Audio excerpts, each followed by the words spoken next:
ঈদের পর থেকে শুরু হয়ে গেল প্রচন্ড গরম, আর এই গরমে দেশবাসী সবাই পুরাই অস্থির। আর এই গরমে যদি আপনার সামনে থাকে টকঝাল মিষ্টি একটি আমের ভর্তা, তাহলে তো কোনো কথাই নেই। গরমের সময় কিন্তু টকঝাল মিষ্টি আমের ভর্তাটা কিন্তু দুপুরে বেশ মজাদার হয়।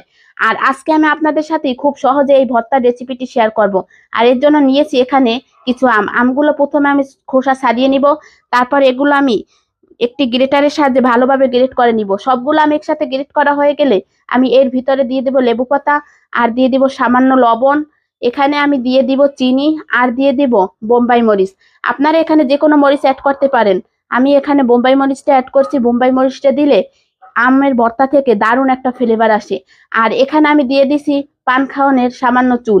আর এই চুনটা দিলে আমের ভর্তাটা মাখার সময় বেশ নরম হয়ে আসে।